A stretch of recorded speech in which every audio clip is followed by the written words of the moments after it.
여러분, 실손보험이 참 탈도 많죠. 말도 많고요. 이게 실손보험 자체가 기획조차가 잘못된 데다가 실손보험을 이용하는 사람들이 어마어마하게 늘어나는 바람에 이거는 뭐 적자가 말도 못하게 쌓였습니다. 적자가. 그러니까 이제 고육지책이 나오는 거죠. 고육지책이. 과잉진료 하지 마라. 심사에서 실손보험에서 과잉진료라고 생각하면 안 주겠다 이거예요. 안 주겠다. 그러니까 엄청 문제가 생기는 겁니다. 여러분, 안 주겠다가 장난 아니에요. 보세요.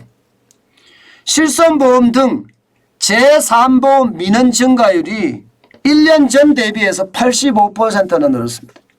85%. 야, 장난 아니게 늘었죠. 그러면 실손보험 가지고 말입니다. 한 번쯤 실손보험을 이용하는 사람들 한 번쯤 다 불만을 가졌다는 이야기예요. 85%나 늘었으니까요. 이거 한번 보세요. 2021년 1분기에 1455건의 어떤 민원 건수였습니다. 그런데 올해 1분기에는 2691건이에요. 거의 2배잖아요. 그죠? 거의 2배. 그러니 85%가 늘었던 것도 당연한 겁니다. 이게 여러분 2분기에는 작년 2분기입니다. 1688건, 3분기에는 1802건, 4분기에는 2195건, 그리고 올해는 2691건입니다.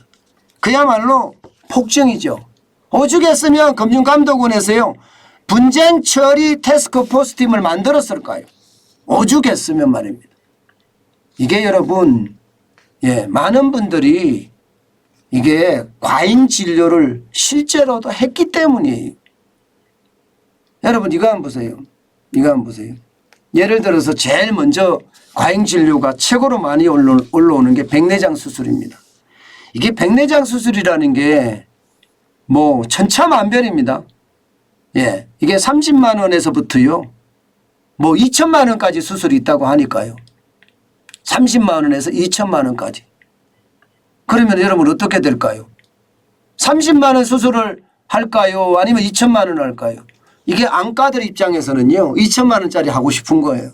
근데 2천만 원 수술하고 30만 원, 70만 원 수술이 같으냐? 같아요.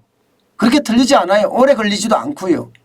그러면 2천만 원짜리 수술해서 안과 입장에서는 더 많이 벌고 싶은 거예요. 더 많이 벌고 싶은 거예요. 아니 이제 수탁자 입장, 제가 치료를 받는 사람 입장에서도 아니 뭐 고급 수술 받는다 하니까 기분 좋죠. 실손보험에서 다 내준다고 하니까.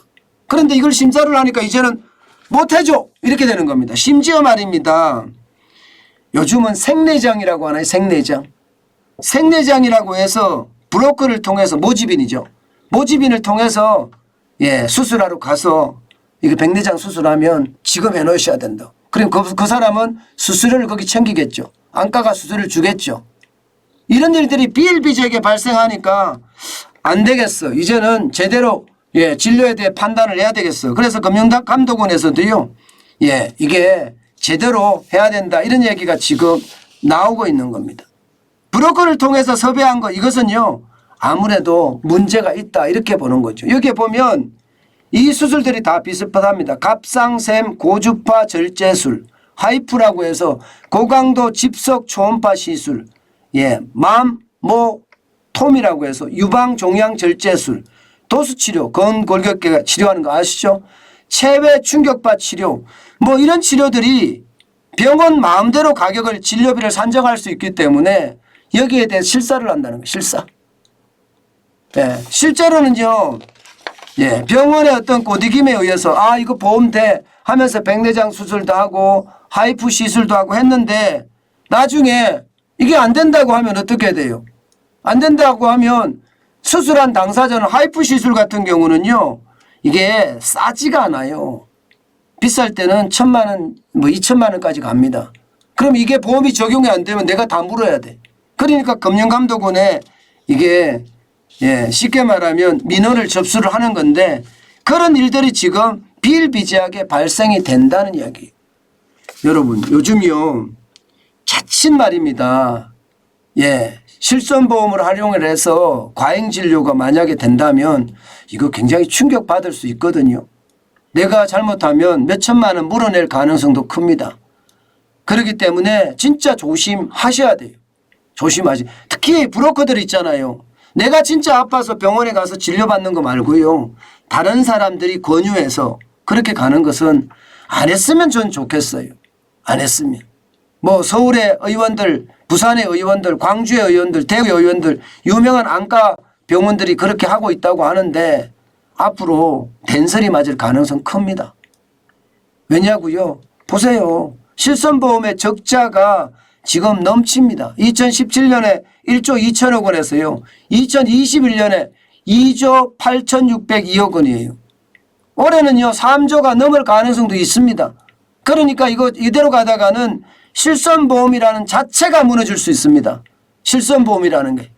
예. 실손보험이라는 게 자체가 무너질 수 있으니까 이렇게 가서는 안 되겠다. 이거 어떻게 방법을 찾아야 되겠다.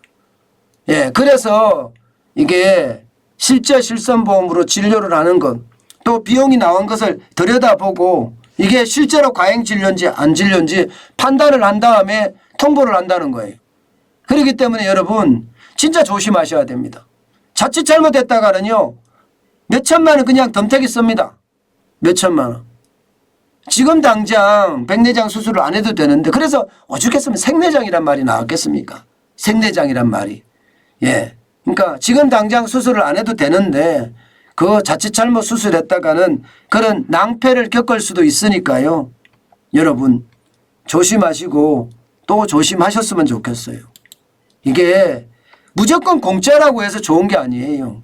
저는 그렇게 생각합니다. 내가 노력해서 얻은 게 그게 답니다. 남이 던져주는 것은요. 저는 달지 않다고 생각해요. 쓰다고 생각해요. 그래서 저는 남이 던져주는 거 그렇게 반가워하지 않습니다. 그거보다가 뭐 던져주는데 돈을 던져주는데 안 받을 사람은 없겠죠. 솔직히. 예, 그러나 자기가 노력해서 뭔가 성취하면요. 성취감도 있고요. 또 그 속에서 이 자존감도 굉장히 높아집니다.